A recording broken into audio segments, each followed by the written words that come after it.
this is a wonderful stage, and I'm so thrilled to be here, mostly because I have an 11-week-old baby at home. So this is a nice break, actually. So, so thank you for having me. And if I start to nod off as the 10 minutes go on, just shout at me, I'll be fine.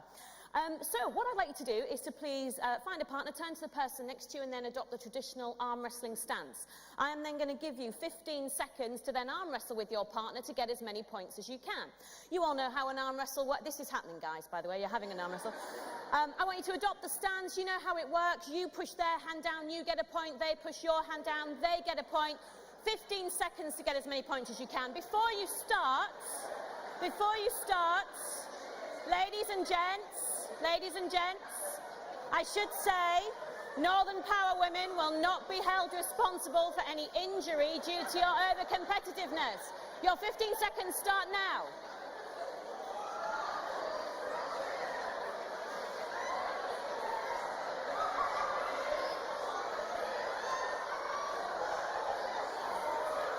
All right, that's time. Thank you. Thank you very much. Okay. All right. So, if I can have your attention for a sec. So, ladies and gentlemen, I want you, guys, thank you. Stop. Okay, that is the longest it's ever taken me to stop people arm wrestling. I'm not sure what that says about you. Maybe we'll find out later on. So I'm Natalie Reynolds, and I'm on a mission today to talk to you about how female negotiators can save the world, and we are going to come back to the arm wrestle in a little while. My focus, my passion is around gender and negotiation, and whilst my company specialises in teaching men and women how to negotiate, I have always been interested in women and how we negotiate and why we negotiate in the way that we do and how we're perceived as negotiators as well. And I'm particularly inspired at the idea of being able to change some of the stereotypes that exist about women as negotiators, because unfortunately, despite all the progress we have seen, female negotiators tend to be perceived as worse than men. And in fact, one of the most popular keynote speeches that I do is called "Is Negotiation a Man's Game?" And I've done that all over the world. And of course, the answer to the question is no. But, unfortunately, many negative stereotypes do persist about women as negotiators. So I'm passionate about trying to get women to feel more confident about negotiating, but also to get them negotiating more in the first place. And unfortunately, even with all the progress that we've seen, we are still seeing that women are not negotiating as often as men. Now, I'm not saying that's our choice, and I'm not necessarily saying that's because of the choice of others, but we are where we are. Women seem to be negotiating less. And that is a problem, that we're not doing it enough, ladies, because actually we're really good at it when we do it. And actually what I want you to just see are just some of the examples of how underrepresented we are at the negotiation table. And the diagram you can see on the slide is some research from UN Women, and UN Women have been a pro bono partner of my firm for a few years now. They did some research in 2012 that showed women as participants in peace negotiations, so negotiations at the highest of levels. Actually, only 4% of negotiators were women in the period 1992 to 2011. And that covered all sorts of very high-profile, very important peace negotiations. Similarly, we see, and I certainly see, on the negotiation courses that we run, we have about a 70-30 split, mostly men on our courses. We also see loads of high-profile corporate negotiations, primarily led by men.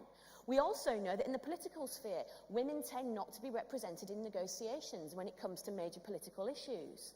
There are some high-profile women, but as a rule, we tend to see men doing it more than women. And I think this is a real problem, as I said, because actually when women are involved in negotiating, when it comes to complex challenges or complex problems, as I said, we're really bloody good at it. And we deliver fantastic results. And in fact, going back to the peace negotiations, so building on that UN Women research, when it comes to peace negotiations, additional research has found that actually, when women are involved in the peace process, in negotiations linked to war and conflict, there is a massively increased likelihood of reaching an agreement when women are involved. And actually, women's involvement also leads to a far more sustainable agreement, i.e. it's likely to last longer, up to 35% more sustainable, actually.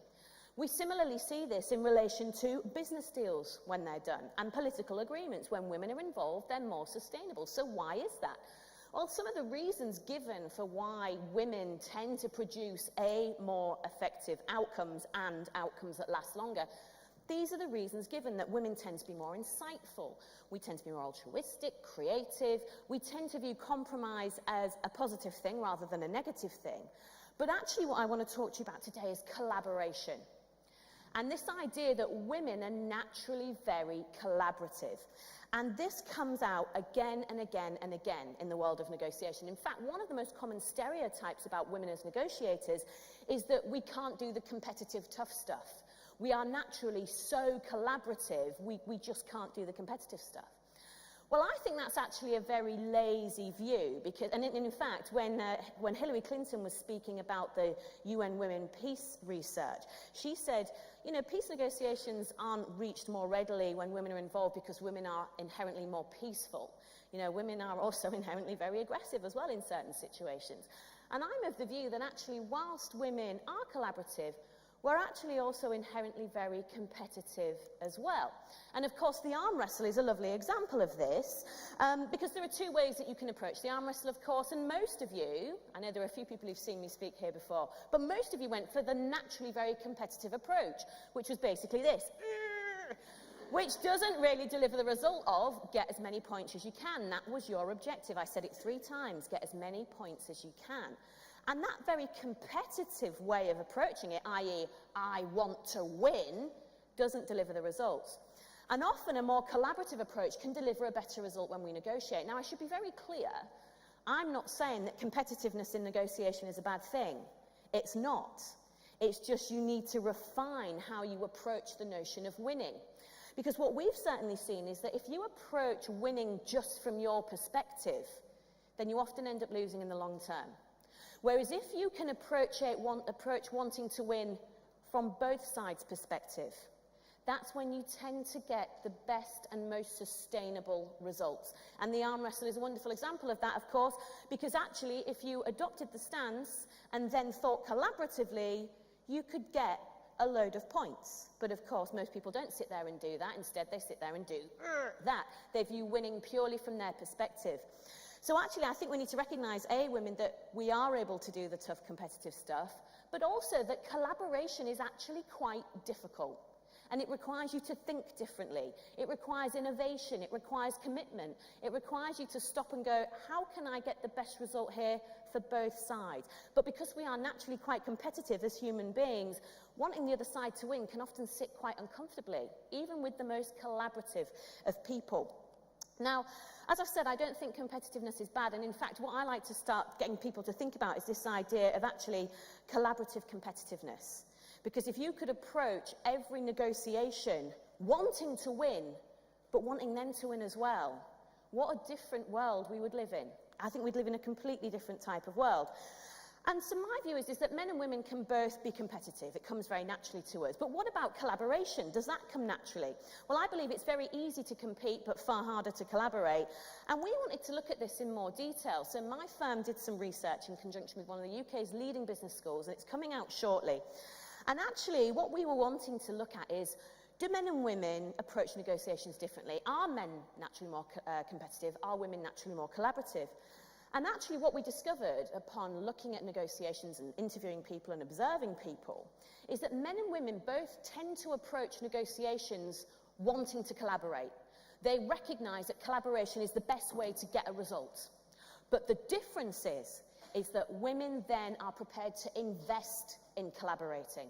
Now what we mean by that is what we saw is that women would spend on average 42% more time understanding their counterparty, getting to know them, asking questions, doing research. 42% more time spent getting to know what the other side might want. And often when it comes to negotiation, understanding what the other side might want is often the best way for you to get what you need. Now, can you just imagine, if you look at just that diagram up on the wall, we negotiate in all of these settings. We're maybe not involved in peace negotiations. We may be not involved even in politics and diplomacy, but you will be negotiating. And I want you to think about all the other opportunities you could have to negotiate. And as I said, what a different world we would live in if we could maybe approach negotiation in all of these spheres with that mindset of, you know what, I want to win, but I want to help them win too. But we still have a very long way to go. And as Judith said, opening up this session, or opening up the conference earlier on, even on a political sphere, we've still got a very long way to go. This is the UK Brexit negotiating team. Now, I know that there are women helping them behind the scenes, but this is the face of the negotiation team. It's male. And what does that mean for how those negotiations are going to be conducted? So my call to action to all of you is, you know what? You can be competitive, but use it wisely. Try being competitive when you collaborate and look for a solution that works for everybody. We tend to view negotiation as being adversarial. It doesn't need to be. And I want all of us to try and get more involved. So stand up, step up, speak up, and help the world to seek solutions.